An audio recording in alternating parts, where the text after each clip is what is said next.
Welcome to this edition of the Native News Update on this Friday, January 7th. I'm your host for today's program, Paul DeMain, and I am not Kimberly Acosta. Many of the stories viewed here can also be found at our website at IndianCountryNews.com, and here are some of the news stories for the day from the Associated Press and other Native news sources.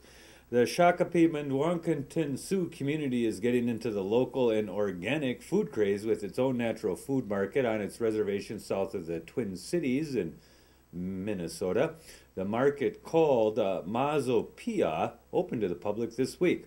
It offers a large inventory of organic items, including free-range grass-fed meats and local organic produce, as well as deli and prepared meal area for cafe seating and a coffee bar.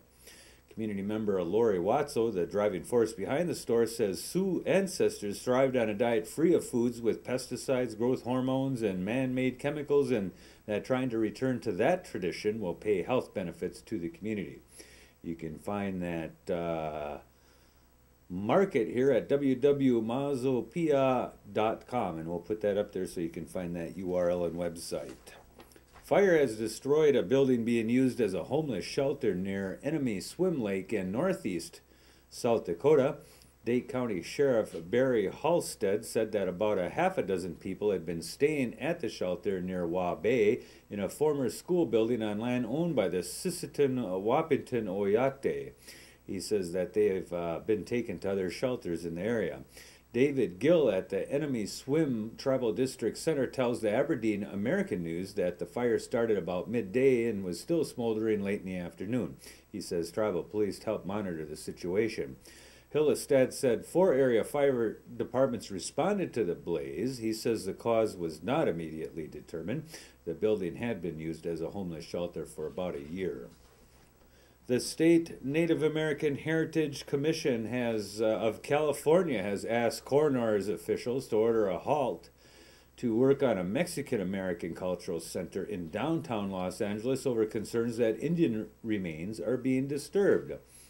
Commission staffer Dave Singleton said in a letter recently to the Los Angeles County Coroner's Department that the LA Plaza de Cultural of Arts project should be suspended until an investigation into the remains is completed.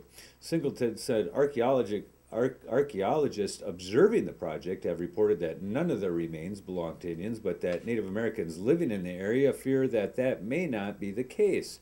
Messages left with the coroner's office director Anthony Hernandez and the LA Plaza president Miguel Angel Corzo were not returned.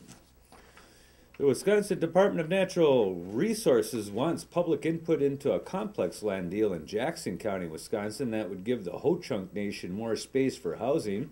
County officials want to sell 244 acres of county forest to the Ho-Chunk for $646,000. The tribe plans to build 10 to 20 homes on the land.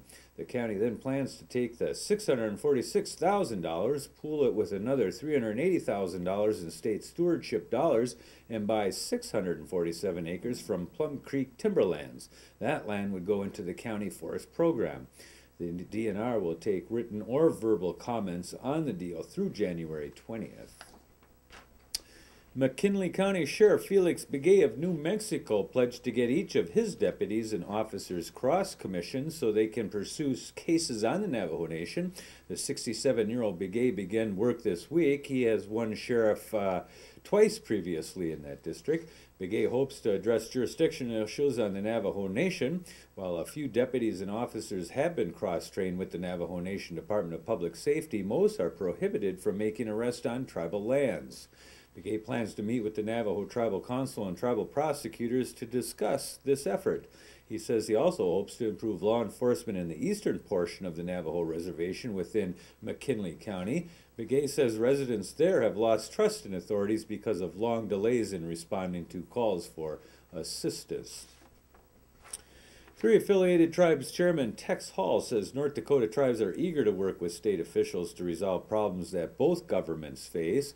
Hall spoke this week to a joint session of the North Dakota House and Senate. He says oil development on the Fort Berthold Reservation has brought money to the three affiliated tribes, but it's been hard on the reservation roads and public works and in public works in the area. Hall says the tribe wants to reopen a state agreement that divides reservation oil tax revenues between the state and the tribe. He says the tribe needs a large share to help deal with the industry's impact in the region. Hall says reservations have problems with high unemployment and young people dropping out of school. He'd like to see more state help for vocational training. And that is the latest roundup of news from Indian Country on this edition of the Native News Update. We want to thank you all for joining with us. Come back again next Monday and join with us again.